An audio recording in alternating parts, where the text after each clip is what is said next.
গাড়ি আসার কথা 9টায়, কিন্তু সকাল 10টা বেজে যাওয়ার পরও যখন গাড়ি আসে না, তখন বাবা একবার এদিক থেকে ওদিক, একবার ওদিক থেকে এদিক, একবার এদিক থেকে ওদিক, একবার ওদিক থেকে এদিক করে। কী আর করার, দেরি যখন একবার হয়েই গেছে। সো নমস্কার সবাইকে, আজ চলেছি চন্দননগর। দেরি হওয়া সত্ত্বেও আমরা যে রাস্তাটা ধরলাম, জানি আমরা সেখানে আরও দেরি হওয়ার সম্ভাবনা রয়েছে। তো যাই হোক, শেষ অবধি সোমনাথ কাকুকে গাড়িতে তুলে বেরিয়ে পড়লাম চন্দননগরের উদ্দেশ্যে। আর এখানে সোমনাথ কাকু এতটাই লম্বা যে মানে গাড়ির ছাদে মাথা টেকে যাচ্ছে, ভাবা যায়। তারপর মোটামুটি 1.5 ঘন্টা যাওয়ার পর একটা জায়গায় এসে দাঁড়ালাম জাস্ট টিফিন করার জন্য। জায়গাটার নাম ছিল বাঁশপোকা। আর টিফিন বলতে জাস্ট হালকা ফুলকা কিছু জিনিস, ভারী কিছু নয়, কারণ আমাদের ওখানে গিয়েই খেতে হবে। হালকা ফুলকা জিনিস বলতে চিপস, চিড়ে ভাজা, কোল্ড ড্রিঙ্কস, আর এখানে আর এদিকে এবার একজন হালকাও হচ্ছে।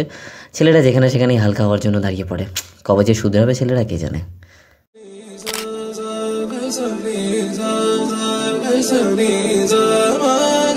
సరే సరే త్వరపడకో తదుపరి కథ ఎత్తుకో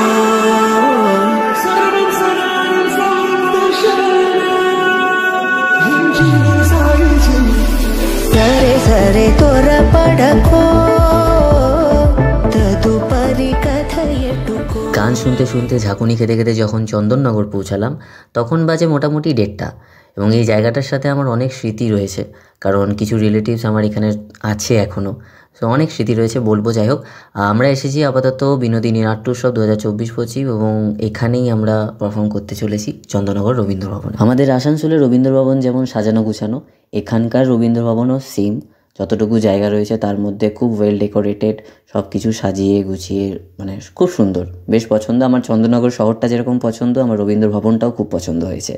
তারপরে এক এক করে আমরা জিনিসপত্র নামানো শুরু করলাম, আর যেই শুরু করলাম, আরে আরে বাবারে বাবা, বাবারে বাবা নয়, আমার বাবা। আসলে তোমরা যারা আমাকে চেনো বা দেখেছো, আমি যতটা শান্ত প্রকৃতির, আমার বাবা হচ্ছে তার ডবল ছটপটে প্রকৃতির মানুষ। যাই হোক, এবার তোমাদের ভেতরের হলটা দেখায়। আচ্ছা, এবার ছোট্ট করে তাড়াতাড়ি হলটা দেখিয়ে দিচ্ছি।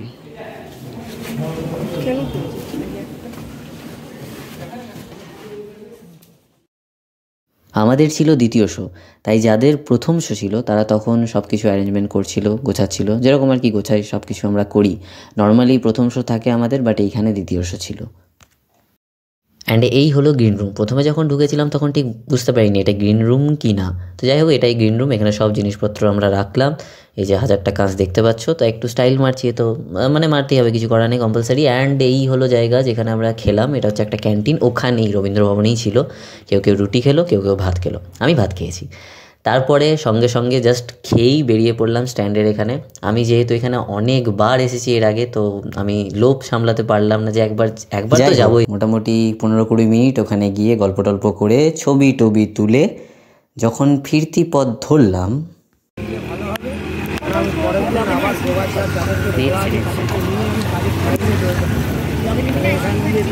দাঁড়াও এটাকে নিই।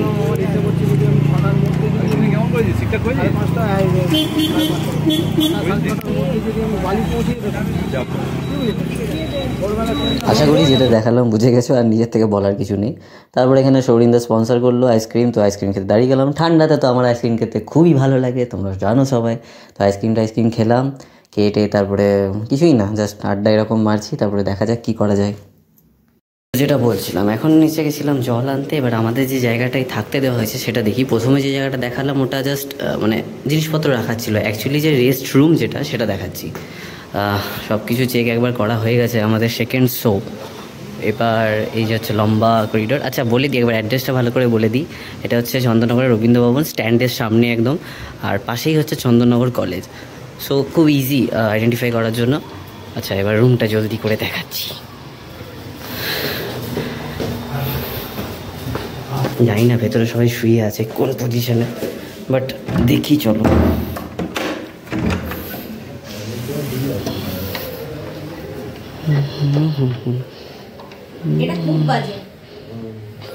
র ঠিক আছে, শুয়েই তো আছো।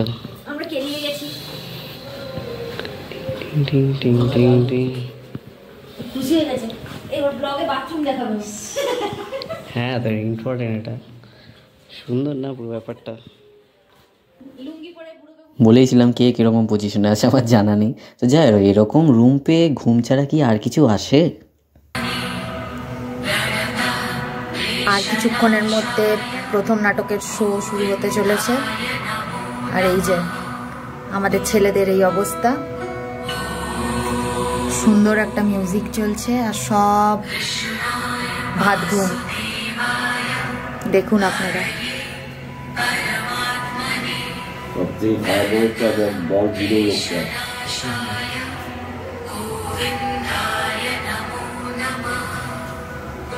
এই যে জেঠুও ঘুমাচ্ছে। জানোই তো সবাই, বাঙালিদের ভাত ঘুম না হলে কি চলে। তো যাই হোক, ভাত ঘুম দিয়ে আসলে জায়গাটা এত সুন্দর ছিল, মানে খুব ঘুম পাচ্ছিল, সত্যিই ঘুম পাচ্ছিল। তো সব আপাত মস্তক শুয়েছিলাম। যাই হোক, তারপরে ঘুম টুম দিয়ে হঠাৎ চলে এলো আমার মামা। আমি বলেইছি এখানে আমার রিলেটিভরা ওখানে আছেন। তো মামা হঠাৎ করে এলো খবর পেয়ে। মামার সাথে গেলাম ঘুরতে, জাস্ট বললো চল একটু টাইম আছে তো আমার সাথে বেরিয়ে আসবি। একটা জায়গায় গেলাম, ভালো করে খেলাম দিলাম, ঠিক আছে। আর ব্যাপারটা এতটাই মানে আচমকা ঘটলো যে আমি জিনিসটাকে ভালোভাবে আমি দেখাতে পারিনি। তারপরে মা বললো যে চলো, যখন চন্দননগর এসছো, এখানে এসছো, তখন তো মিষ্টি তো কিনতেই হবে। আর যারা জানো হয়তো চন্দননগরের কোন মিষ্টি বিখ্যাত, আমি বলছি না, পরে বলবো। যদি জানো তো কমেন্টে জানাতে পারো, না জানালেও চলবে। তারপরে সেখান থেকে ফিরে এসে আমরা রেডি হয়ে গেলাম, আমিও রেডি, এরা সবাই রেডি হচ্ছে। রেডি হচ্ছে না, এরা অলরেডি রেডি, টেকআপ করে সবাই বসে আছে। দেখা যাক এবার কী হয়। কী আর হবে, এর আগেও আমার ব্লগে বা ভিডিওতে তোমরা অনেকবার দেখেছো, জাস্ট শো শুরু হওয়ার আগে সবাই চুপটি করে বসে থাকে, কনসেন্ট্রেট করে। তো এখানে সেরকমই সবাই চুপটি করে বসে আছে। আমার তো কোনো কাজ নেই, আমি মিউজিক করি, আমার নো টেনশন। তা আমি বসে বসে সবার ভিডিও করছি। তারপর যেহেতু আমাদের ছিল সেকেন্ড শো, ফার্স্ট শো শেষ হওয়ার পর আমরা সব কিছু শুরু করলাম, lighting set up, music set up. আমি মিউজিকটা সেট করে নিয়েছিলাম, বেশি টাইম লাগেনি মিউজিক সেট করতে। লাইট সেট করতে অনেক টাইম লাগে।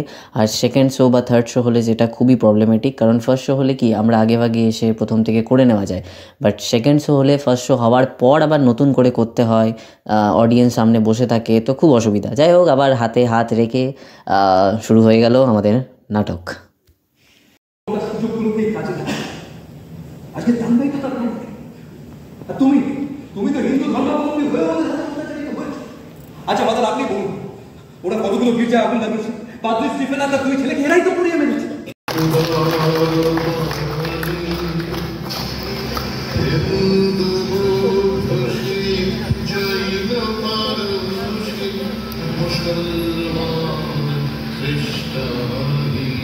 সুন্দরভাবে শো শেষ হলো এবং শো শেষ হওয়ার পর সবাই এখানে জিনিসপত্র গোছাচ্ছিল, যত ইকুইপমেন্টস ছিল।